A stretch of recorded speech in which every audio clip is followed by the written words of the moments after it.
Assalamu alaikum and peace. This is Imam Malik Mujahid. I hope you're doing great. You're watching Muslim Network TV on Galaxy 19 satellite, and this satellite covers the whole United States, Canada, and Mexico. And we're on OTT devices like Apple TV, Amazon Fire TV, Roku, and well, not very far from you. You can download our app, Muslim Network TV, on your phone, iPhone or Android, and you will have it right there. You can also check out our website, muslimnetwork.tv. That is muslimnetwork.tv. Well, good news is all around us. In the midst of all the bad thing you can imagine, human beings have come up with a vaccine to fight this particular pandemic. It is reaching. Monday was the first day in the United States. Friday was the first day in UK, and I hope it will reach all corners of the world. It will take time. So this is there. So it's a one major step in the right direction, I would say. But in the meantime, as you know, 300,000 people in America have already died, and predictions about that are not good. And around the world, 1.6 million people have died. And this vaccine, even in the rich countries, is just starting to reach people. It will be probably half a year before it reaches everyone. But what about the countries in the world where people live on under $2 a day? What, who will provide them vaccine? When will they get it? Will it be 2 years, 3 years? There are quite a bit of concern about that. And there was a pandemic almost 100 years ago, 1918, and that killed 675,000 Americans. We have already reached half of that number, 300,000 dead in America. With 100 years of progress, all the science and all the communications, why so many lives could not have been saved? What is going on here? Muslim physicians, thank God, are doing their job. In the United States, there's tens of thousands of Muslim physicians. In UK, they have better statistics. There are 5% Muslims there in the British population, but 10% of all physicians in UK, according to government statistics, are Muslims. Actually, the major physicians who passed away earliest trying to save lives, more than 50% of them were Muslims from different parts of the world serving in UK. So they are serving. And the two scientists, Turkish-German scientists, who had their own company, Dr. Shaheen and Dr. Oslam, his wife, Turchi, they invented the vaccine. Two Muslims. I wish there is media in the world. When some Muslim go crazy, first thing they mention is his faith. I hope this time, first thing they will mention, if they are fair enough, is to their faith, how they are contributing. And another person, Munsif Muhammad Saloui. He's a Moroccan American Muslim. He is the chief scientific officer of Trump's Operation Warp Speed. He didn't know what warp speed is. His wife told him because he's not a fan of Star Wars and all that, so he didn't know that. But he is the one who was chief scientific officer from America. He's a Muslim. So Muslims are continue to contribute. But a professor stopped me at the O'Hare airport. I know him by face, but didn't know much about him. And he told me Muslim physicians are facing challenges serving in America. And I asked him, why do you say that? He told me he is professor of medicine and he was flying with me, not with me, we happen to be in the same flight to St. Louis, where he will be teaching for a week before he comes back to Chicago. So we will discuss a whole lot, but we have some amazing people here. One Muslim who is serving for 15 years in ICUs.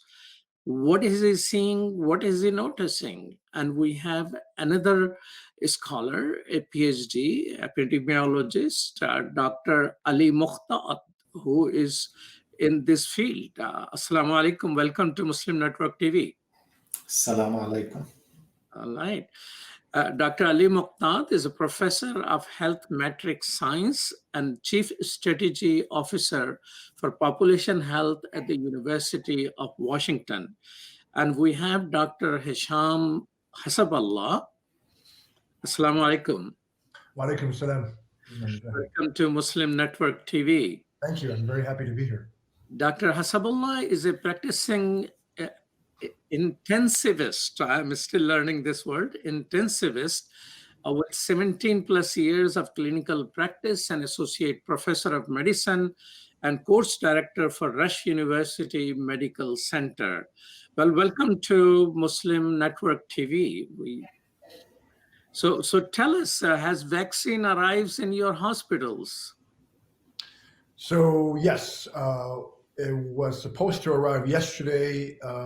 It got delayed. We have been scheduling healthcare professionals in the ICUs and in the emergency departments to get it first. We have tiered the which professionals will get it depending on their direct exposure, and so those healthcare professionals who are in direct contact with patients with COVID-19 and will be present during what we call aerosol generating procedures, meaning placing breathing tubes in the neck, in the lungs, doing camera studies in the lung called bronchoscopy. So those healthcare professionals will be first in line to get the vaccine. And then other healthcare professionals will be prioritized based on their risk of exposure. So thank God I have my vaccine scheduled for this coming Friday evening, or this Thursday evening rather, and we'll see how it goes. So we should. I think we're going to be starting to vaccinate probably, if not today, then tomorrow. So, Dr. Mokdad, is your university hospital has received vaccine as well? Yes, we did. And we're about to start today vaccinating. Again, we're going by physicians first who are working in ICU and working with patients of COVID-19. And because of Pfizer vaccine and the need for minus 75 degrees, hospitals will first be receiving this vaccine because not everybody has the capacity to store it early on. The storing capacity has become a major issue. Have they been able to resolve this logistical thing to the level that it can handle tens of millions of vaccines instead of a little box? Yes, there's been a lot of work about logistics here. So in our state, we have done this practice. And the issue that we are facing is not the logistic, how to store it, is the availability of freezing places that we can keep the vaccine. So most vaccines will arrive right now with 5 days supplies of dried ice. So we have 5 days to distribute that vaccine to areas that don't have the refrigerator capacity to keep it at minus 75 degrees Celsius. But there are other vaccines. Is there a possibility that this Pfizer vaccine is improved to the level that it does not require that such a high level of freezing point? Not for Pfizer. Pfizer needs minus 75 degrees. And in the United States, we have secured 100 million doses of Pfizer, but we have secured 300 million doses of Moderna, which requires minus 20. And the second vaccine coming in the pipeline does not require that much refrigeration. And many pharmacies have that capacity to store it. So it's easier to distribute. And that's why the first wave of vaccines coming through Pfizer will go to hospitals and places that can handle it. The Moderna will go to other places. Dr. Hassaballa, you are in ICU. What is the situation currently? In the spring, it was very difficult. That first wave was, we were inundated with patients with COVID-19, very sick, the sickest that I've ever seen. And was practicing during the H1N1 pandemic as well. And this was far worse than the H1N1 pandemic of 2009. And our ICU was full of patients with COVID-19, all of them on ventilators in the spring. And now our numbers in our hospital are way worse than we were in the spring. Thank God the ICU numbers are not as bad now. That said, every patient on the floor in the hospital can potentially deteriorate and come to my ICU. So we don't have a lot of room in the ICU because in the spring, everything was shut down to allow room for COVID patients. But now we have normal hospital operations. We have sick patients who don't have COVID-19 on top of the patients that we have that do have COVID-19. So it's very difficult. This second wave is way worse than the first. The patients are just as sick. They're the sickest I've ever seen. We have witnessed a scale of death and destruction that has been unparalleled. And all of us at the bedside have been affected. And these effects will last, I suspect, our entire career. So, and the reason is we have so much, with this condition, we've seen death all the time in the intensive care unit. That's not different. What's different now is that there's so much fear on the part of clinicians, myself included, about getting this virus, about getting this getting this disease and bringing it home to our family. It's very unpredictable how this, most people get a very mild illness, but some don't. And you can't predict reliably who will become deathly ill and who will not become deathly ill. And so that level of fear really takes a toll on the clinicians at the bedside and the people that take care of these patients. So this has been the most difficult, most challenging part of my career. I pray that at the end of this, I'll be a better clinician, a better physician. It's very difficult. There's no doubt. But have the ICU practitioners learned things from what happened in the spring, which they can apply better in winter? Absolutely. I think we've learned in the beginning, we were putting everybody on ventilators very early on, based on the experience of our colleagues in China, and then in the West Coast, and then in the East Coast. And as time goes on, we've learned that perhaps this may not have been, it wasn't necessarily wrong. And at the same time, there are other techniques that we've learned that we may be able to delay placement on a ventilator and be able to take care of patients. And so we are learning. And then on top of that, therapeutics have come online that have shown some efficacy, such as IV steroids, such as remdesivir, the antiviral medication that was initially developed for Ebola and has some effect on SARS-CoV-2. And so along with the therapeutics, along with our collective experience as clinicians, and we've been sharing with colleagues around the world about our experience and what works and what doesn't work. So we have learned, and we are applying that knowledge. And at the same time, what's difficult is, what will work with this patient, if my next patient that comes into the intensive care unit, it won't work. And that's been maddening. It's been so frustrating because normally we know how to deal with diabetic ketoacidosis, heart failure, acute myocardial infarction, acute stroke. The diseases tend to respond the same way for the most part. But with COVID-19, all bets are off. What will work for one patient won't work for the next patient. And things are so changing so rapidly. The knowledge itself, the studies and the scholarly research. How, Dr. Hassaballa, while working so hard in ICUs, you and other colleagues are keeping themselves informed? What is the latest research in this field? That's a great question. We do talk with colleagues across the country, and I think social media, with all of its potential pitfalls, is helpful. There are experts that are on Twitter and on Facebook and on other social media platforms that tweet out their findings, tweet out their research. News media as well. We try to keep on tab. I follow scholars and clinicians and professors who are digesting the data that come out, such as it's called Brief 19 on Twitter. They're excellent.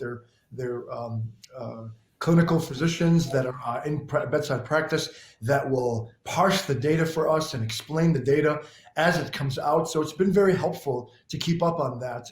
And then I've been trying to follow the New England Journal of Medicine, the Journal of American Medical Association, to try to keep myself apprised as to the latest data.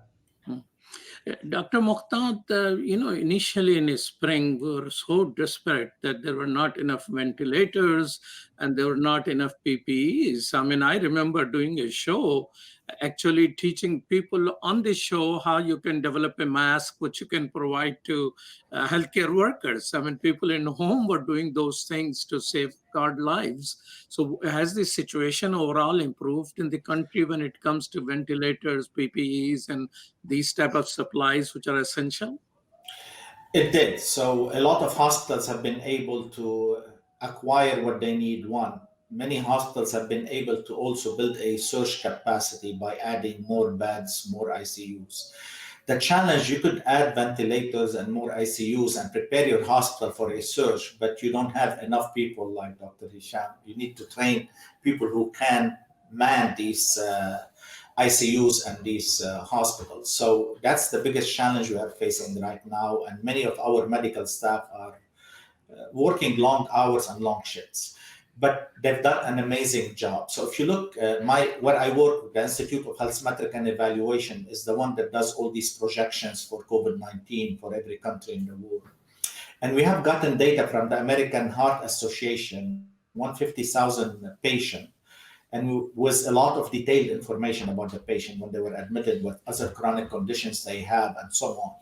And we have noticed in the period of the last 6 months, mortality rate in hospitals declined by 30% across all age groups. So that's a tremendous success story that now our physicians know how to take care of COVID-19 patients. And as Dr. Hesham mentioned, there are anticoagulants and steroids that are coming to help some of the patients, and we are implementing those, and we're saving a lot of lives. That's one. The second one, we do our projections all the way to April. We're projecting right now about 502,000 deaths between cumulative from the beginning until April 1st. That's with the vaccine introduction. So we're including the rollout of the vaccine at 3 million doses a day when they are available, of course. And that's similar to what we are in this country, in the US, able to deliver when it comes to the flu and vaccination. We give 3 million flu doses a day during the season of vaccination for the flu. So 502,000, that's a lot. Why? Because one life is more than we can handle. Because the vaccines are rolling out later than when we needed them. And they're not going to help us with the surge in winter in December and January. The effect of the vaccines as they roll out will be visible sometimes in April, May, because we'll have enough vaccine and we'll have vaccinated a lot of people. What we have right now that will help us, that all of us have access to, even if we don't have access to a vaccine, is a mask. So wearing a mask in the United States will save between now and April 56,000 lives. Just simply 95% of Americans wearing a mask when they are outside of their homes. So please wear your mask, keep a safe distance, wash your hands until we roll out this vaccine and every one of you gets a chance to be vaccinated and we can get out of this pandemic. When I come, we'll take a short break right now, Dr. Mokdad. One of the questions which I like to present to both of you, if your projection, God forbid, comes out true, and it has in the past, in the case of Florida and other places, then we are just very close to matching what happened in 1918 pandemic. So after 100 years of progress in medicine and communication and sciences and all of that, it seems we haven't been successful in saving many lives. So I like to ask that question when we take this short break. This is Imam Malik Mujahid. You're watching Muslim Network TV. And with me are Dr. Ali Mokdad and Dr. Hesham Hassaballa. We'll be right back after these messages.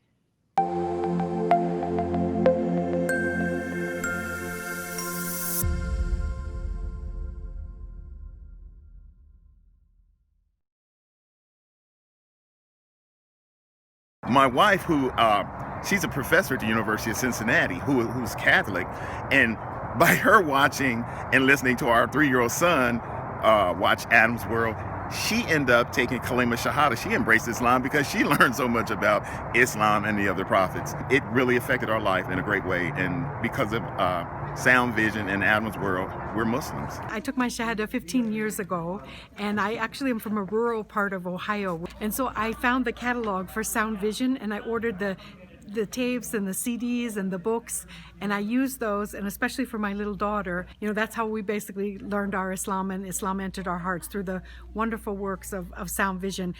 Okay, assalamu alaikum, brother. I just want you to know that I love the Sound Vision website, that a lot of times when I'm looking for information, especially as it relates to homelessness, domestic violence, and women issues, I go to that website, and then I see what you've written, and then I copy and paste it and spread the word, because the wisdom is there, so I can't do any better than what Sound Vision has already done.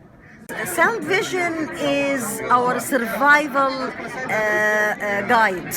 It is the organization that provides skills for Muslims how to survive and thrive in this community here in the US. Assalamu alaikum, my name is Anam, I'm in 11th grade, and I grew up with Adam's World, and what it taught me was unity, respect, and love for the Muslim Ummah. Adam's World is the greatest show ever made. Take me to the Kaaba, man. I love that puppet.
Welcome back to Muslim Network TV. This is Malik Mujahid, and I'm talking with Dr. Mokdad and Dr. Hassaballa.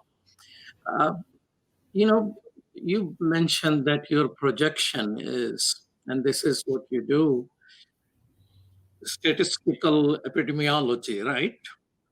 Yes. And your projection is that by April end, there will be 550,000 possible deaths. So yes, our projection by April 1st is 502,000 deaths in the United States, and globally we're talking about 2.9 million deaths. When you compare it to the 1918, the number are the same, but remember we have much more population right now, so the death rate are lower. What's going for us right now is we have better medical treatment. That's one. Two, we have better hygiene right now. We have better communication. And right now, a physician like Dr. Hesham can find out what a physician in China did immediately in a way, and then we can pass that information to each other.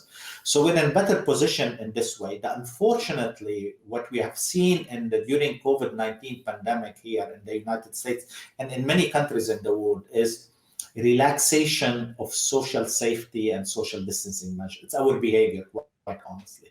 So we've seen the first pandemic that we have seen here in the first curve that we have seen in the United States. We were caught out of surprise, especially Seattle and New York, for example, New York City, where we didn't know that many infected people were in the population. By the time we shut down, it was kind of too late. But many places in the country, especially rural community in the United States, when they shut down, there was not enough seeding of the virus in that community. And we had the summer where the seasonality is helping us, so we can bring the virus down. We didn't do a good job. Many countries in the world, we relaxed prematurely. We let down our guard and we were not as vigilant as we should. And we are in this bad situation right now because we started the winter surge, because it's like any virus, like flu virus, it's seasonal, like pneumonia, it's seasonal, and it's going to increase in winter. So we started from a higher level, and that's why we are facing a major surge in this winter in many places in the Northern Hemisphere. So that's why we are. It's because of our behavior. Political debate in the country about the mask became a political issue, and masks should be a scientific preventive measure rather than a political issue. And hopefully right now we're in the right track. People are paying attention. And we have noticed, if you remember, in the summer during the surge in Arizona, California, Texas, and Florida, when cases were going up, for example, in Arizona, mask wearing went all the way to 82%. When cases started coming down, mask wearing went down. When cases were going up, mobility went down and people stayed at home. So Americans in general have done a good job to some extent reacting to a surge of cases, but they haven't done a good job, as we would like in epidemiology, to prevent outbreaks, as a good job to preempt and not allow cases to increase. And right now, the epi of COVID-19 is changing. We are seeing most infection happening indoors, and that's very important for your listeners, that most of the infection we are seeing right now are happening through gathering, social gathering at homes, friends and family, where you feel you're safe. These are the loved ones. They're not going to hurt you. So you take off your mask and you let down your guard. Dr. Hassaballa, you write often, and initially because of the politicization of vaccine, you were not sure that whether you yourself will take.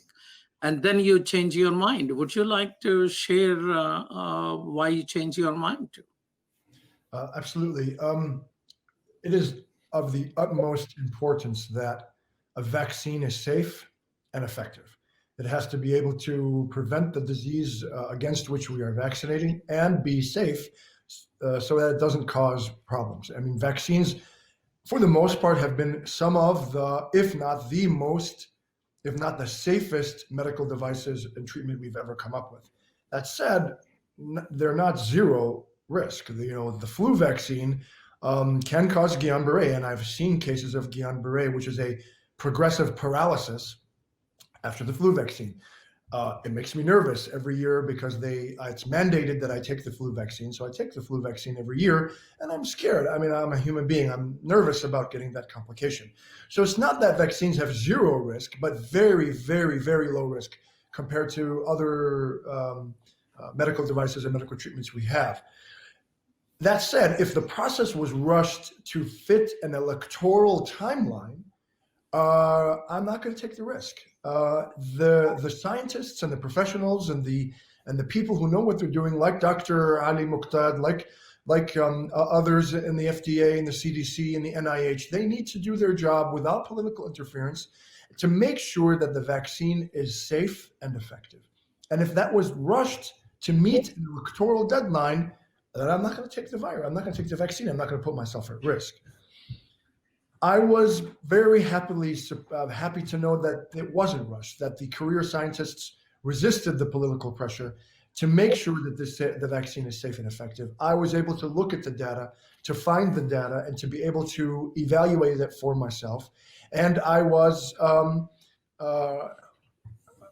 very impressed with the data. It's early data. I mean, we only have 4 months of data. We don't have a year of data, which would be the ideal, or year, 2 years, because we're in the middle of the pandemic. We can't afford to wait a year, given the trajectory of the way the COVID-19 is doing in the country and the world. So we need to get it out as fast as possible. And I looked at the data, and it was very transparent. And I'm comfortable to take the vaccine. I mean, I'm not, again, it's a new technology. It's a novel technology. I've spoken to people who are immunologists, and they are very excited about this technology and the potential. And so that gives me a little bit of comfort. And I think you have to lead by example and move forward and be part of the solution rather than part of the problem. So you are set to take a vaccine coming Thursday or Friday. That is correct. I've scheduled the vaccine, my first dose this coming week, this Thursday evening, and then I've scheduled the repeat dose in the first or the second week of January. What are the other techniques, Dr. Mokdad, could we adopt to convince people? Because there was already an anti-vaxxer movement. Before pandemic, there was an anti-vaxxer movement. And then we have a whole lot of people in our country who are skeptic of the government. They are not just on the right-winger side. There are other type of people who are skeptic of the government. I live among African-American people. There's a whole lot of people in this neighborhood who don't trust government because what government has done to them over centuries. So there is a level of skepticism towards the government mixed with anti-vaxxers, and now they got conspiracy theories. Not only you're learning from what colleagues are doing to save lives, but the same social media is spreading conspiracy theories. So what are the 3-4 things which both of you can suggest which people should do? Because matter is saving life. You just said that it could be 500,000 plus people who could die, but we can save 50% of those people if everybody goes for vaccine and few other things, right? So yes, you're right. We have anti-vax group that are very active, and they have a platform right now to spread the rumors. And I'm using my words carefully, rumors. And they've been active before, and you've seen we've had outbreaks of measles before COVID-19. So that's very important for us to remember. That's one. 2, there is a trust in the government, especially among people of color and minorities, especially African Americans, due to the history of what happened here and clinical trials that what happened here. So we need to be very careful and stay on top of this to convince the people to take the vaccine. Let me talk about the vaccine, the issue of people saying the vaccine was rushed. We've been doing vaccines for a long time. This is not a new thing for us. So vaccines, in a simple manner, let me explain. Vaccines are, a virus is a protein and circulated by fat. So we've been doing vaccines in the old-fashioned way. We take a virus, we kill it, and we give it to a human so they recognize the protein and build immunity for it. Or you take the vaccine and give it live polio. You have live vaccine for polio, but you attenuate the virus so it doesn't spread. Even if you inject it, it doesn't reproduce in a human body. The body recognizes it and attacks it. Then we use protein inserted in a virus that is not harmful for a human. We put it in a human body. That's another way of administering vaccine. The body knows that vaccine and act to it. And the new one that people are saying it has been rushed, the mRNA, the messenger protein that you send it in, the body recognizes it and build immunity. That technology, the patent on it is in 1990. 17 years of research on this vaccine. Yes, it was produced in a short time, but the research, the literature has been here for a long time. So the vaccine, in very clear scientific way, wasn't rushed. The clinical trial, 40,000 people are taken it, participated, 20,000 took the vaccine, 9% African American, less than 13% in the United States, what we would like to see to represent the population, but 9%. So we have enough information about this vaccine. It's very effective. The first dose produced effectiveness at 50%. The second dose, 95%. So what we need to do is to convince the public and stop these rumors out there. Take the vaccine, like Dr. Hesham, in public. Roll your sleeve. Let people see you taking it. Me too, everybody. Once, two, leaders, religious leaders like you, Imam, you need to take it because there are religious groups who are anti the vaccine. So we need religious leaders, politicians, community leaders in every community. We need to reach out to them and make sure we tell them what's happening. But the key issue here is, as we roll out this vaccine, we need to monitor its side effects. With any vaccine, there'll be some side effects. They're minor in this vaccine, very minor. But we need to stay ahead of the anti-vax. In my experience, I worked in emergency and refugee health at CDC for 20 years. I did the response in many places. This is my vaccination card. There is no vaccine that I haven't taken. And the reason I'm talking to you right now is because of these vaccines. Vaccines are safe. I've also taken the smallpox because of my age. Dr. Hesham is too young to say he took the smallpox vaccine. Vaccines are safe. They save lives. That's why you and I are here, because of vaccines. We need to build the trust in our community and globally make sure in many parts of the world that rural community, underserved community believe in this vaccine and have a chance to get this vaccine. Dr. Hassaballa, is vaccine itself will do the job, or we need to continue to do the other things? No, that's a great question. The vaccine is a huge step forward, is very important. And it's going to take time to vaccinate the population. I mean, if we want to achieve herd immunity without just letting the virus run rampant, which is what some people, unfortunately, high up in the current and outgoing administration advocated, it's mass slaughter. There's going to be many more deaths and many more. And it's not just, the deaths are not just one person. See, that's what is not seen by the numbers. The numbers don't tell you the story. The story, every number, every statistic is a family, is a devastated family that can't be there in the hospital. And it's the extended family. And it's the year of firsts. I lost a daughter to cancer 11 years ago. It's that year of firsts, the first birthday, the first anniversary, the first Eid, the first Christmas, the first New Year's, that devastation is not being tabulated, is not being counted. And so the more people die, it's not just that person, but it's everybody around that person and the communities that scale of devastation spreads circumferentially. So the way to achieve... Hassaballa, before you go forward, I'd like to thank you for putting in these terms. People don't realize what you are saying, the human aspect of 300,000 of our neighbors dead, with families and children and spouses and the communities, what impact it has. Unfortunately, it's not coming out. There's not much effort. People need to be, brought into real life situation. This is what you just brought. I think people are just taking it as a game or something, that they can see these statistics. People truly need to be scared of this themselves, but also scared for the neighbors. This is just so. Thank you so much in the way you are bringing it. This is a human a tragedy, not for that person, but the whole people around that. And one of the things which I have done, my job is to ask you a question, but you are encouraging me in a way to participate. That a couple of times when people who were connected with me have passed away, I have done a whole Zoom meeting to not only remember that, console people, but also to be able to understand that we all need to be more careful. So each of passing away should be a lesson for the living. So thank you so much for putting it in those terms. Thank you. I appreciate you very much, Imam. And that's the reality. I mean, that's what's not being seen. That's what's not being understood. And so for us to achieve herd immunity, meaning a substantial segment of the population immune against a particular pathogen, a particular infectious disease, so that the pathogen doesn't have any more hosts to infect, to spread.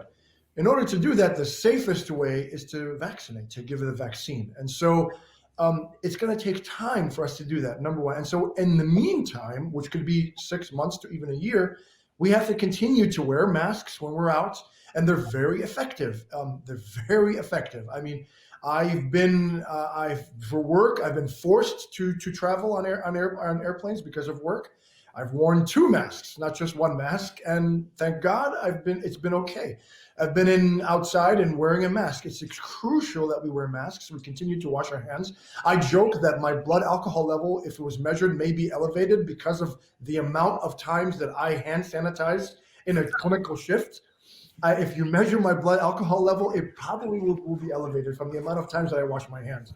And so it's crucial until we get to that point. And then after that, when I went on vacation 2 years ago and overseas, and I would see people wearing masks, I would look at them kind of funny. And I can tell you, I'm probably going to be one of those people going forward, because it's still, there are maybe other viruses going on, and the masks are very important. Now I understand why people from other countries wear those masks when they go on vacation, even in the summer. So it's going to take time. We got to still keep what we're doing as we're getting vaccinated, so that we can. And the other thing is that we don't know yet whether the vaccine prevents infection. So what we know what it does with reasonable confidence, that the vaccine prevents severe disease, illness, getting really sick, which is great. We don't know whether the vaccine will prevent me from catching the virus and spreading it, even though I'm not sick. We don't know yet. If it turns out that it prevents infection, that would be amazing. We don't know that yet. And so we have to keep on protecting ourselves, keep the vigilance while we're being vaccinated, so that the curve is flattened and the people and the people continue to become safe. And we talk about flattening the curve as another abstract concept. What I'm trying to tell you is that hospital capacity, if I don't have any more room in my ICU, you can't come in. If you need the ICU and I have no beds and I have no nurses and I have no doctors and I run an ICU, you can't come in. You're going to be sitting in the emergency room, which is not safe for someone who's critically ill. Or if I run out of ventilators and you need a ventilator, you die. That is what it means by hospital capacity. It's not just abstract concept, it's life and death. So we need to keep the capacity at somewhere where anybody who needs care can get the care, whether they have COVID or not COVID. And so that's extremely important for us to continue to do what we're doing. Okay, are they annoying to wear especially in the heat of the summer? Of course. It's so important that we continue to do that, because not only are we protecting ourselves, we're protecting our neighbors. It's really an act of humanity that we can do to each other at the time when we really can't shake hands and we have to bump elbows. You're watching Muslim Network TV, and I'm talking with Dr. Mokdad and Dr. Hassaballa, and we'll be right back after this short break.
Assalamu alaikum! I love Adam's World because it makes me learn in a fun way. That Adam has a green face and orange hair. I like this song.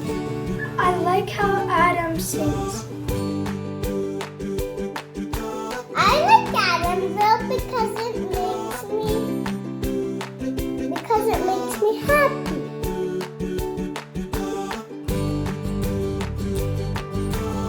What? No. No. No. And here's Adam and here's Anissa. Adam is and his sister.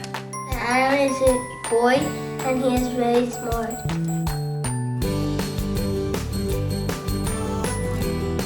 Download the new Adam's World app at adamsworldapp.com and let's help tomorrow's Muslims today.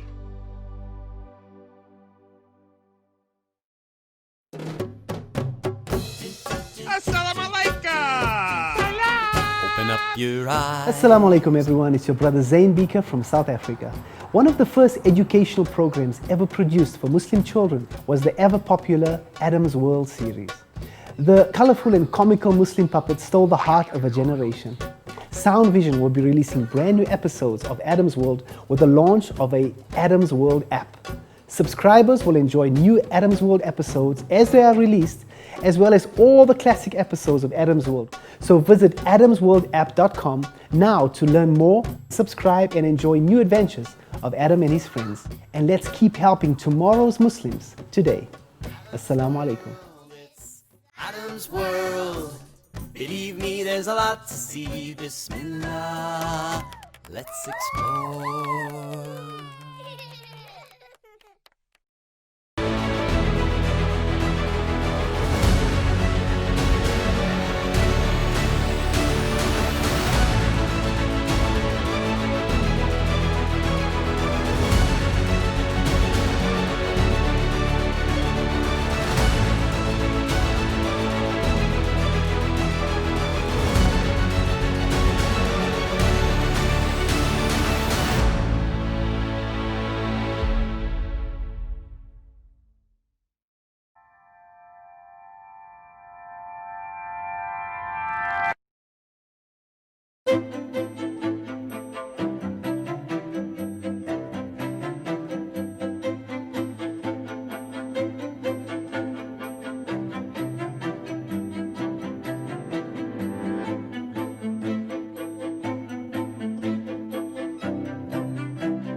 Welcome back to Muslim Network TV.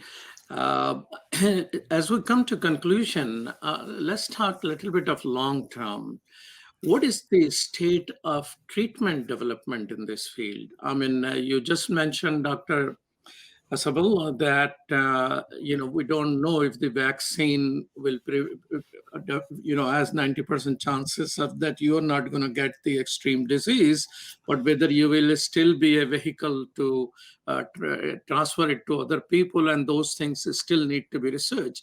But the treatment, those people who will still get it, what is the state of treatment? What is research on medicine? Because whole news has been focused on essentially vaccine. So Dr. Mokdad, you have any information about the state of research for treatment development?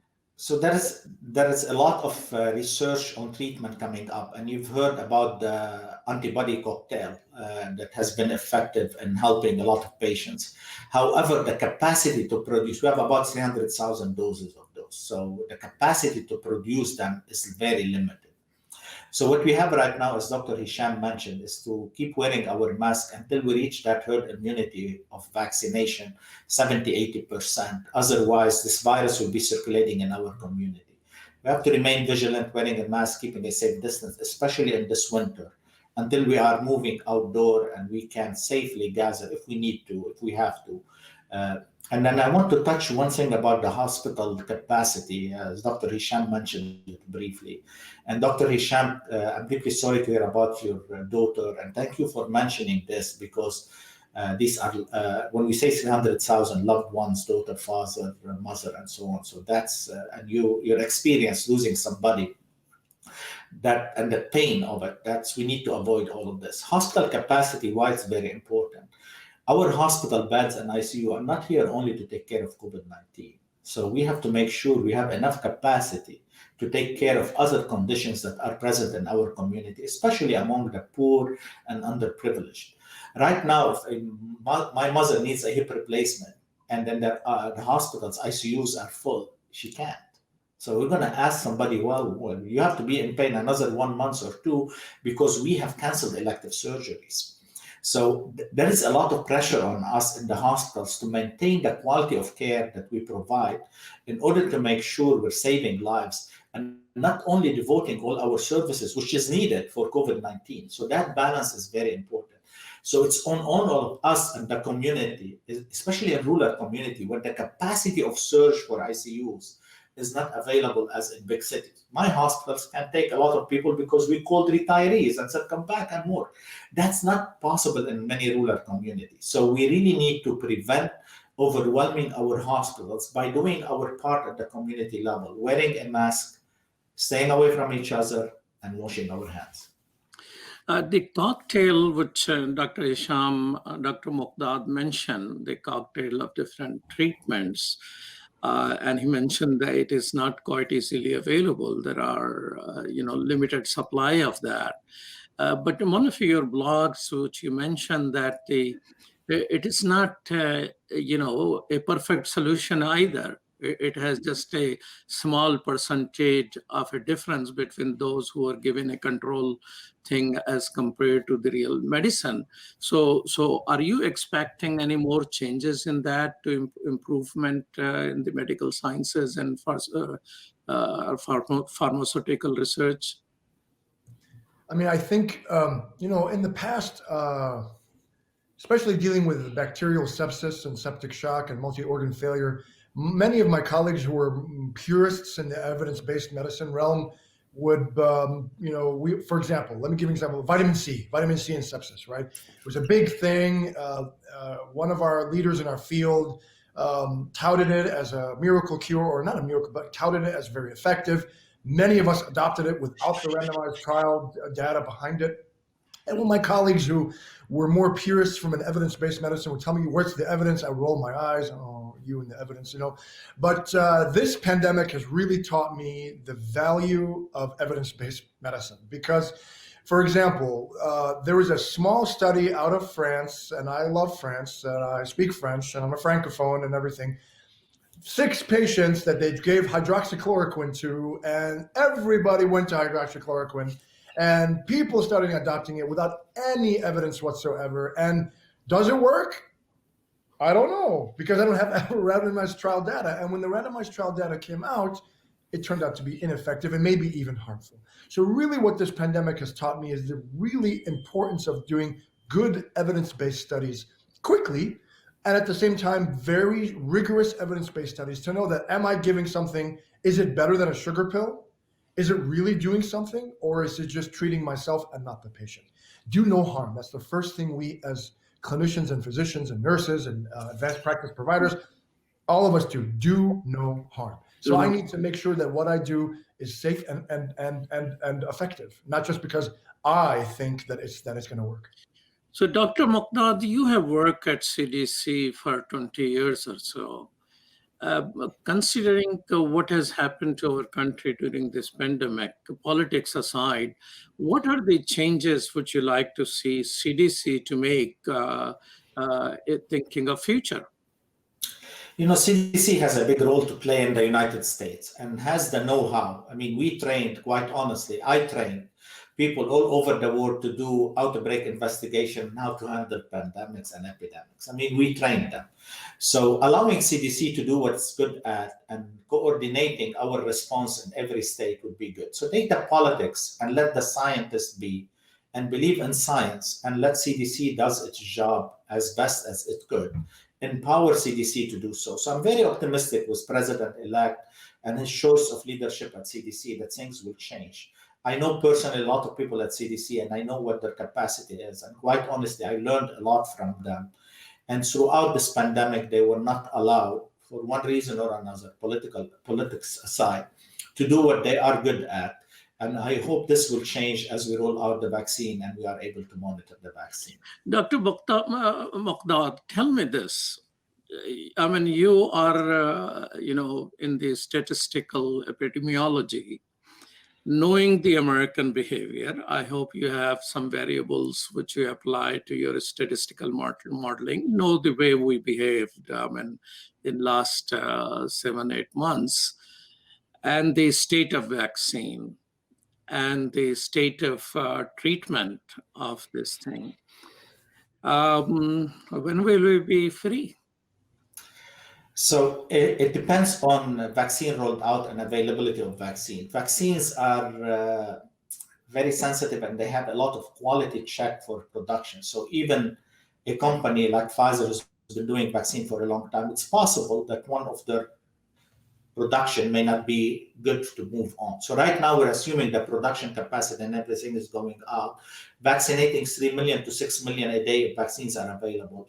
If that holds and people are willing to take the vaccine, sometimes by May, I think we will reach kind of herd immunity with people who have been infected and people who have been immunized. And sometimes by early summer, we could go back to our normal life. Imam, you mentioned that you live in a African-American community and you talked about behavior.